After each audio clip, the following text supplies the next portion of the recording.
Remembering and the abundance of lifelong learning. I often feel a sense of scarcity around the things that I consume and create day to day. Books, podcasts, essays, YouTube videos, journal entries, little notes, conversations, regardless of how much, it often feels like it's never enough. I'm constantly preoccupied with the thought that it would be such a shame if I let all these wise insights go untapped, floating away, unincorporated in my daily routine, abandoned, stranded, embedded somewhere in the middle of a 96-minute podcast episode or on page 118 in a forest green journal from June 2022. As I think about it, this mindset is that of the optimizer, the life hacker. It assumes that the more juice squeezed out of life, the better the life. It's a mindset that isn't new to me. It's been my way of living for as long as I can remember. It's one that I've been reconsidering for some time now. You can't hoard life. I came across this essay the other day. It's as if Oliver Burkeman, the author, has been watching me wrestle with this general feeling of lack in my pursuits. In truth, it's because I'm not the only one that does. What Oliver shared has implications beyond my specific flavor of the Sisyphean pursuit of perfection that some of us struggle with. My specific flavor of this feeling of insufficiency and its corresponding worldview is so often an intellectual pursuit, grasping for a specific quote, idea, or insight that I fear losing. When I'm caught in this mode, my worldview is poisoned with a scarcity paradigm.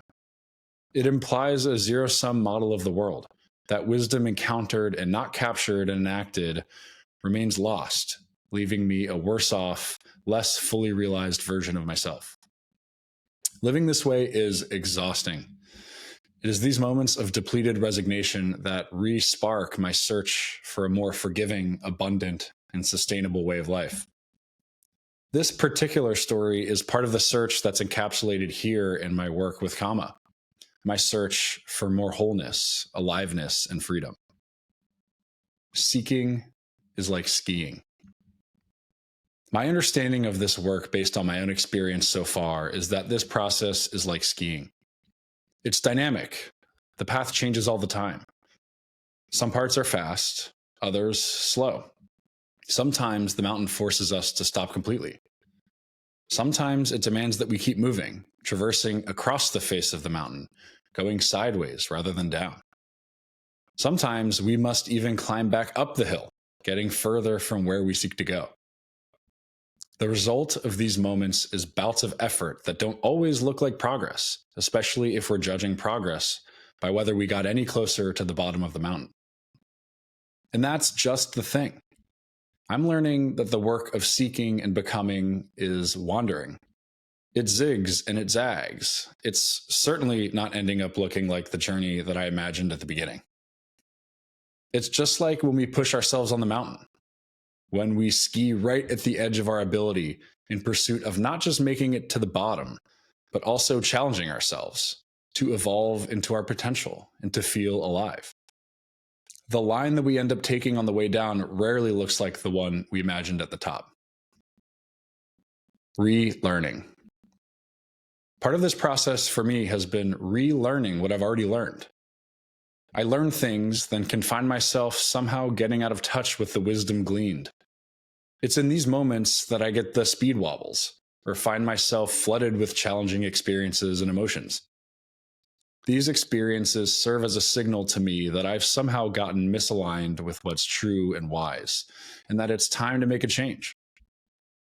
The struggle with shame, scarcity, and insufficiency that I was sharing earlier is one such example. I'm relearning, as much as it goes against my own programming, that life is lived way beyond what intellect I can seize and stuff into that pink matter perched on our shoulders that we call a brain. I'm constantly relearning that life is an embodied, emotional, sensory experience. One that unfolds and slips through our fingers like grains of sand, no matter how tightly we try to grip or hoard it. It's in those moments of ambient feelings of insufficiency that I was describing that I remember what I already know. That this is a deeply ingrained pattern of mine. One that pulls the strings of my life like a puppet master as I walk in the world, often leaving me to run away from what still hurts. As I've said before and will continue to say, my intention for Comma is to share stories and insights, mine as well as others, that guide me along in my process in hopes that they might matter to you too. I hope that Comma serves as a vessel for seeking, learning, and relearning for you as much as it does for me. Comma is about the process, for seekers in the process, with stories from within the process. The abundance of lifelong learning. As I've been writing this, I've had a realization. If I truly believe in lifelong learning, that this process of seeking and becoming is an infinite game, then there's another, more grounded, graceful way than my familiar fear and shame-fueled need for better. This realization comes with the understanding that every moment of my life has contributed to who and where I am today. Everything in the story of my life plays its crucial part. This includes all the quotes and nuggets of wisdom that I do or don't remember, all the accomplishments that I do or don't achieve, the pervasive sense of insufficiency that possesses me in my most dysregulated, scarcity-fueled moments, the resulting drive for the impossibility of perfection, the fear of failing and remaining imperfect, all of it. And the irony is that to seek to jettison the imperfection from life is to seek to jettison the humanity and inherent beauty we are gifted with. Perfection is the domain of gods, not humans. To be human is to be imperfect. As Cyan Bannister posits on Invest Like the Best, quote, nothing is going to be more valuable than what's created by human hands in the future. In a world where everything is quick, cheap, and flawless, the things that are flawed have value. What's left is artisanship. End quote. As I relearn this, I can feel my body responding by taking a deeper breath. Simply by acknowledging that there could be another way to operate in the world gives rise to and hope for a more grounded, peaceful walk through life as it unfolds. Because it is true. I do believe in the process of lifelong learning, and I strive to live my life this way.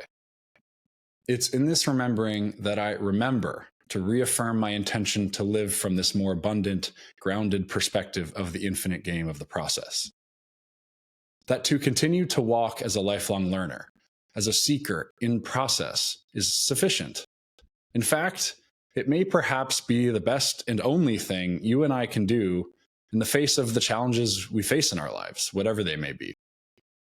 That the process and the story of our humanity that unfolds through the process is more important than any piece or collection of insightful quotes, frameworks, miles run, money earned, weight lifted, awards won.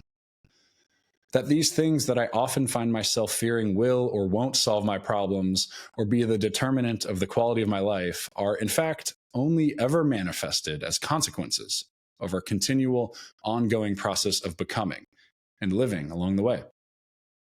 It's in this remembering that I more clearly re-see that life is and will be difficult, painful, sad, and lonely at times. I also more clearly see that life also can be more free, peaceful, authentic, true, and luxuriously fulfilling, should you and I have the courage to work to shift our focus from what's out of our control back to what is. So, what can we do that is in our control? We can seek what's true and do the work to become our fullest and most authentic selves, evolving through what holds us back along the way. We can be in process. Today, this is what I'm relearning. Tomorrow, another class is in session in the halls of the School of Life. I'll be presented with another opportunity to learn, and the day after, yet another. And on it goes. I intend to show up as best and as often as I can. See you in class.